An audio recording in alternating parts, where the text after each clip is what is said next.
And we are live. Welcome, mystery and thriller fans. I'm your on-air host, Sara DiVello, and I am so excited to welcome you back to Mystery Monday, a very special celebrity pre-launch event with #1 internationally best-selling author Jeffery Deaver returning to Mystery and Thriller Mavens for the third time, lucky 3, to give us the inside scoop on his brand new Colter Shaw book #4 out on November 22nd. Welcome back, Jeffery Deaver. Tell us about Hunting Time. Hello, sir. So good to talk to you again. I was so looking forward to this. Oh my gosh. We could cover every topic as we usually do, but sure. In the interest of shameless self-promotion, I'll talk a little bit about Hunting Time. Yes. Hunting Time is, as you so articulately say, the 4th in the Colter Shaw series. And for your viewers who are not too familiar with Colter Shaw, and I hope there's very few of them, frankly, but Colter is my other main character, Lincoln Rhyme, of course, from The Bone Collector being one. Colter Shaw is the other, and Colter Shaw is has a career that I made up. He's a reward seeker, and what he does is he sees a reward, usually for a missing individual. Maybe a businessman has gone missing, a couple's daughter has gone missing. They offer a reward. A police department will offer a reward for a nefarious villain they can't find.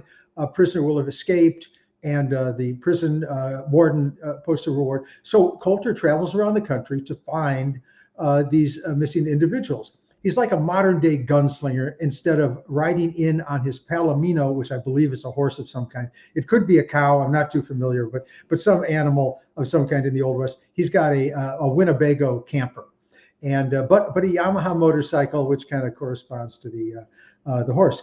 And Hunting Time is the 4th in the series, and it finds Colter Shaw. I'll be very brief.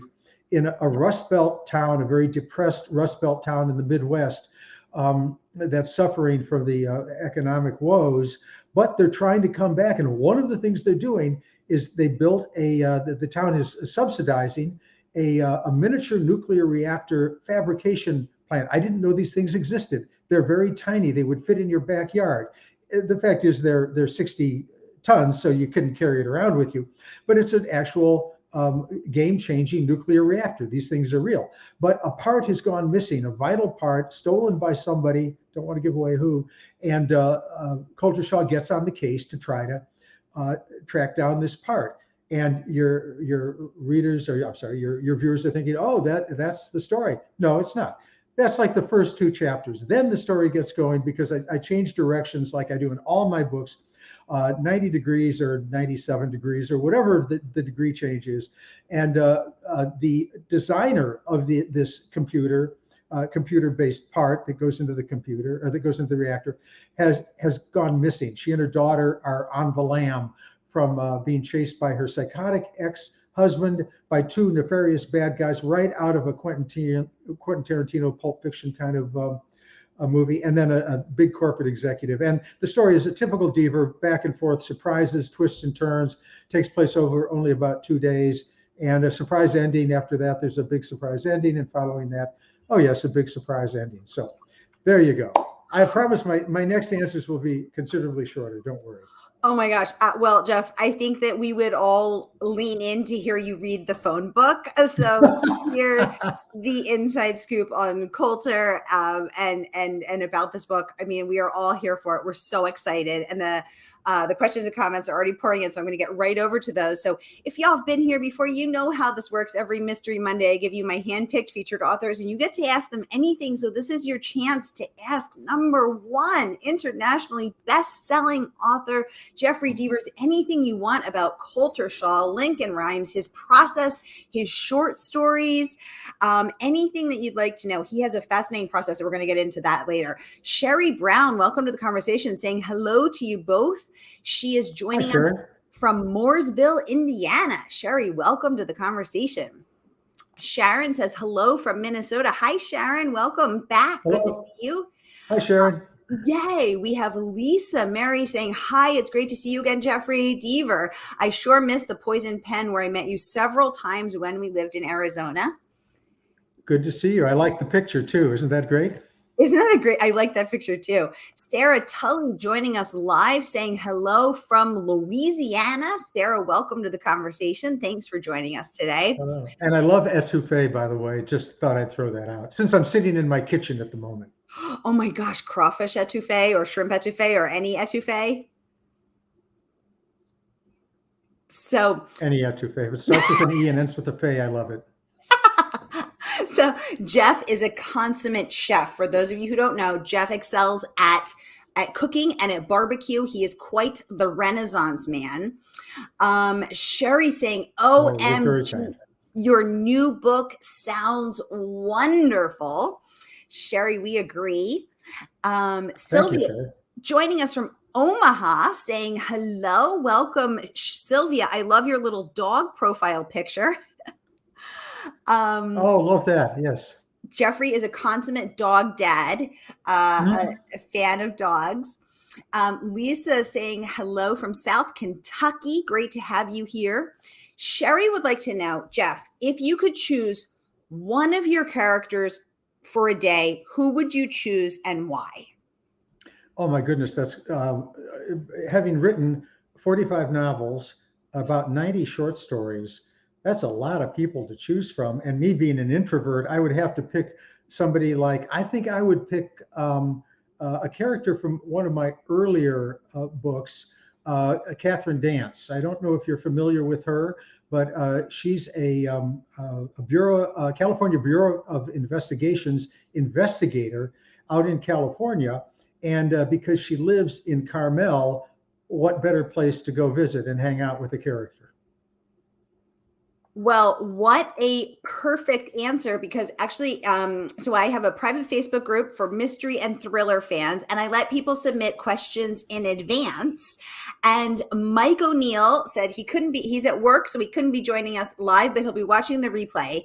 And his question is, will there be another Catherine Dance book? Well, and I'm sorry, was the name Michael? Did I get that correct? So that's the second part of the comment. So his name is Mike O'Neill, and he said that he loved that you had a character that shares his name. So tell us. That's absolutely right. Well, I'll tell you, and this is on a not a sober note, but a practical note. I'm a business person, and like all business people, whether he or she is involved in the toothpaste business or automotive products or books, we have to look at the market. And if the market is in one area is lower than I or a manufacturer would be able to devote time to, we have to move on.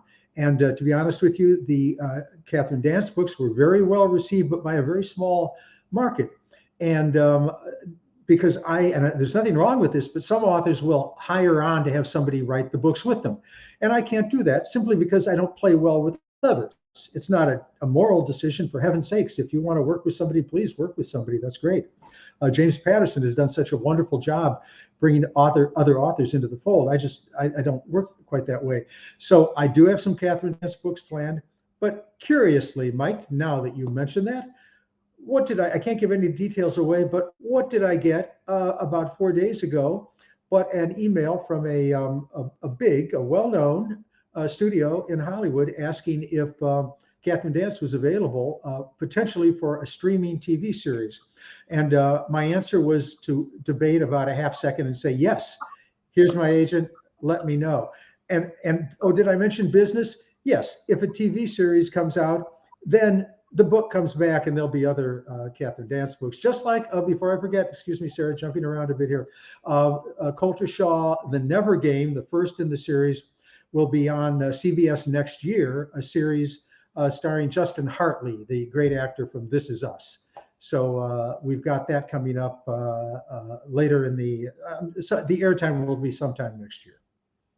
Oh my gosh. Remember, everybody, you heard it here first on Mystery and Thriller Mavens. I always ask everyone to share at least one secret, and the secret doesn't get any better than Hollywood calling Jeff 4 days ago to ask about Catherine Dance.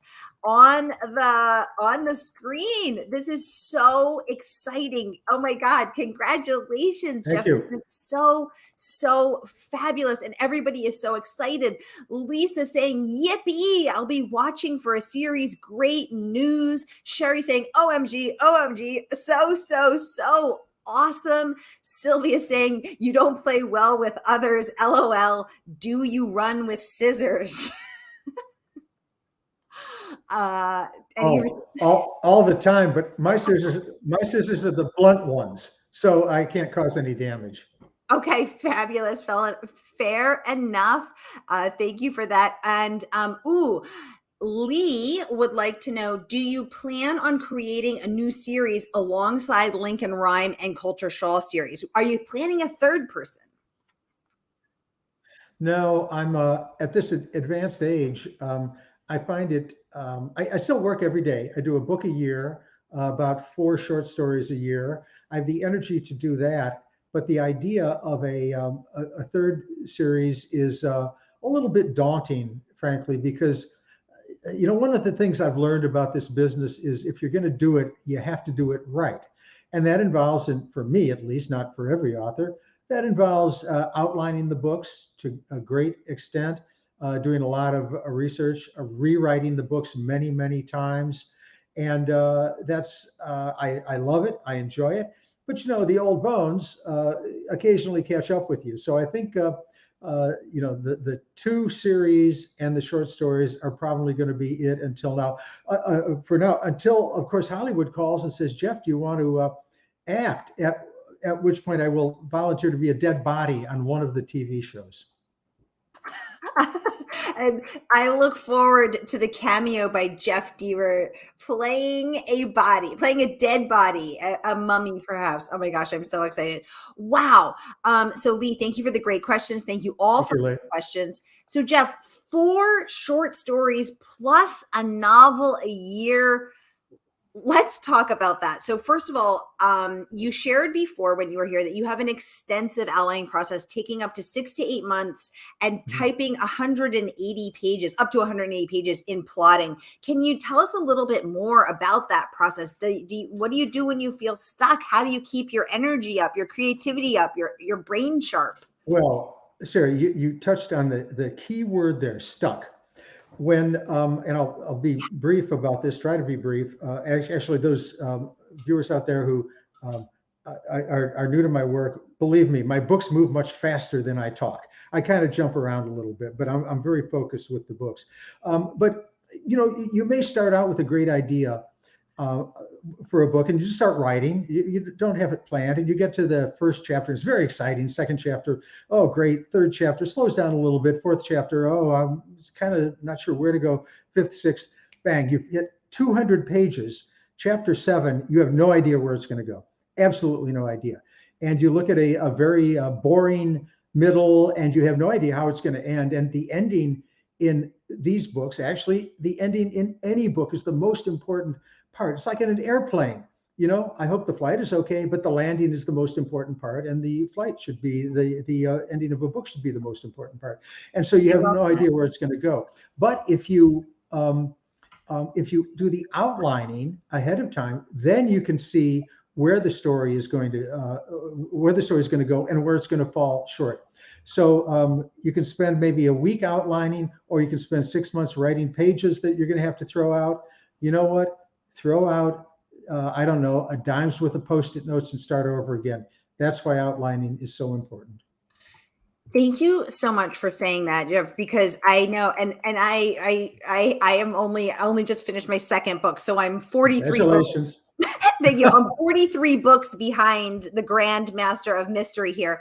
But I didn't outline, and it was so miserable and so painful. I swore I would never not outline again, because the feeling of being stuck is so brutal that I will never do it again. So well, I must say this, that when I teach my course in writing, I begin by saying, whatever works for you works. I mean, nothing is more subjective than writing. And a couple people you may have heard of who don't outline: George R.R. Martin, Stephen King, Lee Child, Michael Connelly. They don't outline. And if they keep at it, they may be successful someday. But I I think it's whatever works. Outlining works for me. And also, I'm pretty lazy. I don't want to go to that trouble to write the 200 pages and then have to throw it out and start all over again, or go back and revise. It's easier to revise a 3 by 4 inch Post-it note than it is to revise a whole chapter. That is so true. But do you actually write them on a 3 by 4 Post-it note first? Well, I'll tell you the brief process. I come up with an idea. In Hunting Time, for instance, the idea was my one of my heroes, the woman who is being chased by these 4 very bad guys. She's very resourceful, but she needs somebody to be resourceful with her. So the idea was she and Colter Shaw and her teenage daughter all have to form together to defeat these bad guys. And I thought, she's an engineer. He's a kind of like he never was in law enforcement, but he's an outdoor survivalist kind of guy. And she's a computer whiz. And her daughter's an angst-ridden, angry teenager. What a wonderful threesome that is. And so that was the idea. And I just started thinking about, now we've got to have a scene where the daughter comes up with something very clever. And the mother uses her skills at engineering and computers, and Colter uses his skills in the out of doors to take on these nefarious bad guys who are after them. That was very simple. So then I did Post-it notes, filled my back wall with Post-it notes. I'd take you in there with the camera right now, but my dogs are in there. They're hanging out. They're very friendly. They'd want to jump up, but it would be distracting. The Post-it notes go up on the wall. Then after about, I guess, 2 months, the Post-it notes are all done. Then it goes to the computer, and I do an official outline. And it's not like, your 7th grade Sister Mary Elizabeth's outline, Roman numeral 1, uppercase A. It's just bullet points. And but it's every scene, and that's why it's 130 to 180 pages. And it's so much easier when the book, when the outline's done, then the book comes very easily. I may wake up one morning, the sun is shining, birds are singing. I look at my outline. Oh, I've got to kill somebody that day. I just don't feel like it. When I want to kill somebody is when my cable goes down and I'm not able to do what we writers all like to do, be distracted from writing by watching YouTube, specifically the videos of baby goats in pajamas. If you haven't seen them, they're just so much fun. And I can waste hours doing that. But those are when the cable's out, then that's when I want to kill somebody. And if the cable company doesn't come right on time. And guess I'm not going to mention any cable companies by name. Actually, sometimes I do, but since this is being broadcast, I won't. And the name of the cable guy who showed up like 3 days late, that's the victim in my scene. Yeah, I think it's important that we all stay on Jeff's good side. Oh my goodness. Liza says she is loving this conversation. Hi, Liza. Thank you so much for joining us. Liza. Hi, Liza. How you doing? I know Liza, sure. We have a mystery user saying hello. Hello, mystery user. We have Nikki Miracle. She's a fabulous bookstagrammer. She blogs under the name Graciously Booked. Hi, Nikki. She says, hello, friends. Hello, and I love your handle, Nikki. Isn't that a great handle? And I asked her one time, I said, because we are, we're Booksta friends and Facebook friends. And I said to her, is your name really Miracle? Is that you just have the coolest name ever? Or is that like your stage name? And she was like, no, that's my real name, which is the coolest thing ever. I love it. Yay. Liza's sending us all the love and celebration. Sylvia saying, you must be an amazing party guest. You are hilarious. Yes. So I totally agree. So Jeff, if you were planning a mystery dinner or a literary dinner, who are the 5 writers, dead or alive, that you would want to cook for and have at your party? Well, I'm glad you said writers, because of course, my mind went immediately to Hannibal Lecter, but he was, of course, not a writer, so I can take him out. Oh my gosh, there are just so many of them. I mean, probably my favorite thriller author of all time was John le Carré, David Cornwall, who we sadly lost a few years ago. John D. MacDonald, I loved. I know Lee Child. He's great. Karen Slaughter. She is so much fun. I love her. Great writer.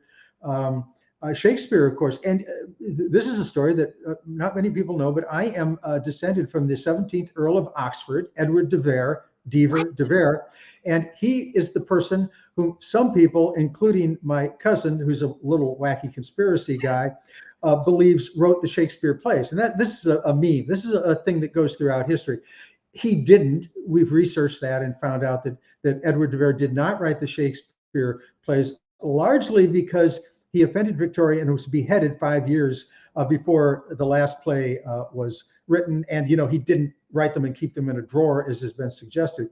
But I'd get Bill there, and I hope he'd be somebody like David Mitchell. If you haven't seen Upstart Crow, the TV show, actually it's a British BBC, I think, show about one of the funniest things I've ever seen about Shakespeare's life, fictional, of course. I think I would love to have Shakespeare come too. I think that leaves one less, probably Gertrude Stein, because if we don't need mystery writers. But of course, I think of the salon world from the Hemingway days, and I would rather have Stein there than Hemingway, frankly. So I think I maybe have 6 there. But anyway, that would be a fun dinner party. And what would you, a consummate chef, a barbecue master, a grill master, what would you cook, Jeff?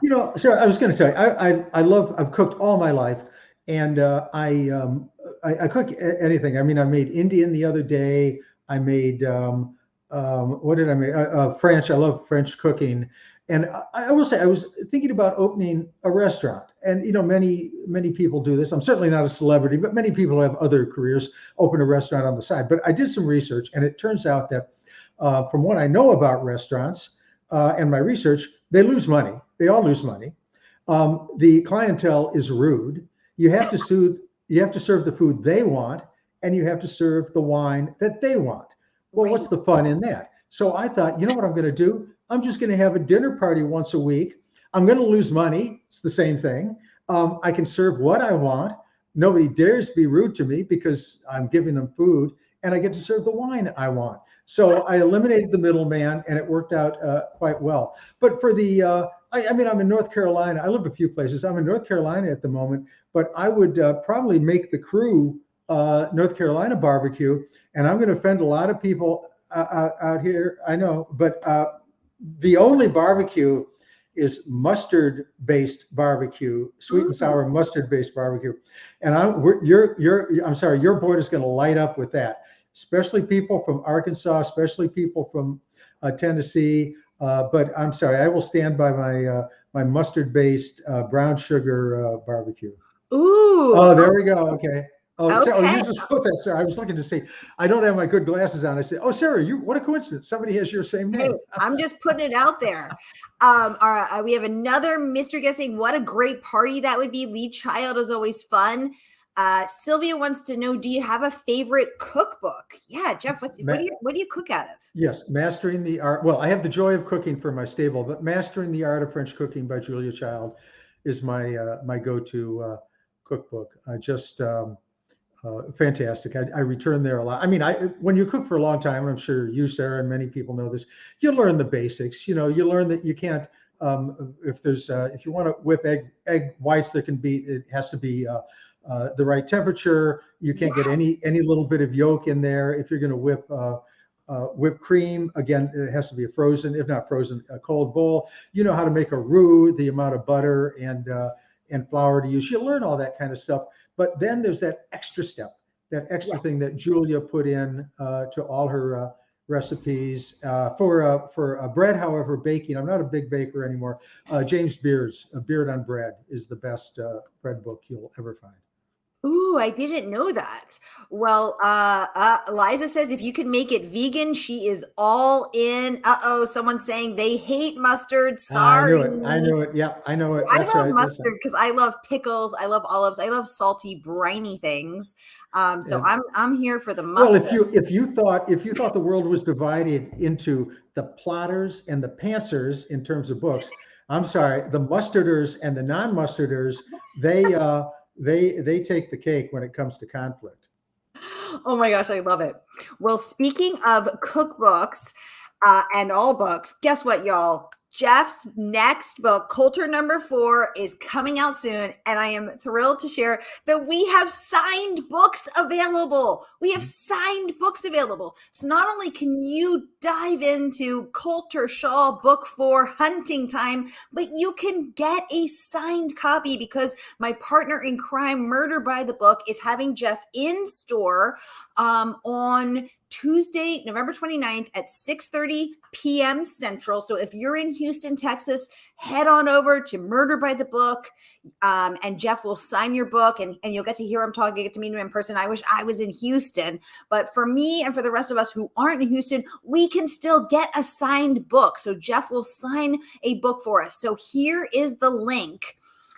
You, wherever you are, Jeff will sign the book for you, and the good folks at Murder by the Book will send it out right after the event. So listen, holiday time is coming up. You know what I think makes the perfect gift? Signed books. Books in general make the perfect gift, but a signed book, that is just next level cool. So think about. And I will draw a Hanukkah dreidel, or I'll draw a Christmas tree, or whatever you like. And I will say this: I'm a much better writer than I am an artist, but at least it will come out of my very pen that I signed the book with. Whoa.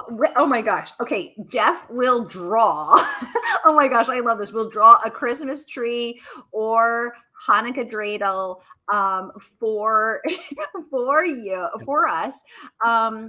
It just keeps getting cooler, Jeff. It just keeps getting cooler. So in our books. So if you're thinking like I do, about getting gifts ahead for your mother-in-law, your mother, your brother, your best friend, or you know what, yourself, because the holidays are a lot of work and you need that.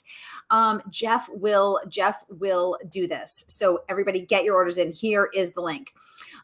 People are saying, woohoo, I'm excited too. Yay. Sylvia wants to know, who was your earliest writing cheerleader? Great question. Yes, my parents. My father was a writer. He wrote advertising. My mother was a homemaker and artist. She painted. My sister, Julie Reese Deaver, a young adult, very accomplished young adult writer, she got not only the writing gene, but the art gene. Oh, and the music gene too. She can sing like nobody's business. Anyway, our parents encouraged creativity. And I'll tell you a very interesting, I guess you can call it a rule in the household. I was born in 1950, so came of age in the 50s and 60s. And my parents had a rule in the house that books were special and we could read any book we could get our hands on. But there were some movies we weren't allowed to see. Now, this was rather ironic because back then in the 1950s, it was post-Hays Commission, but there were rules and regulations about movies. There was no intimate relationships. The violence was all like this, and the bad guy would fall over. None of the blood we see nowadays. All of that was off camera anyway. A lot of political incorrectness, that's true, but we were not very aware of that at that point in time. But we could read any book we wanted, including Anais Nin, including Henry Miller, including all the James Bond books. And so, of course, I'm like an 11-year-old boy. I'm reading James Bond. Oh my God, he kissed a girl. Oh, hate it. Don't want anything to do with that book. 3 years later, it was different. I was thumbing through the book to find those scenes again. You understand that, of course. But this idea that a book is a good thing, and that we should not only treasure them, and we had books all over the house.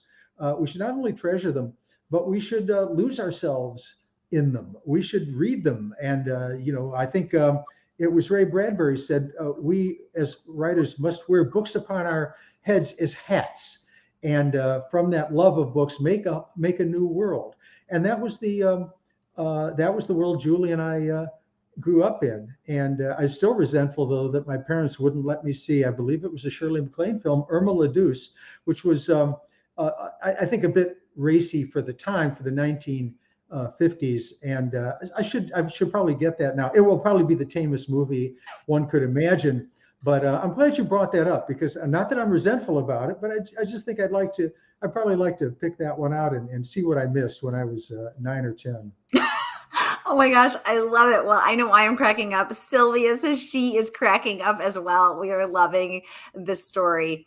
All right. Oh my goodness, y'all. Well, we are out of time. I just want to say again, this is a really rare and wonderful opportunity to get a signed book. And signed books are just such treasures. So add it to your collection, put in the comments box who you would like it signed to. Again, the perfect gift for yourself or others. I know I'll be ordering as well. So grab it. And Jeff's doing his in-store event on Tuesday, November 29th, 6:30 p.m.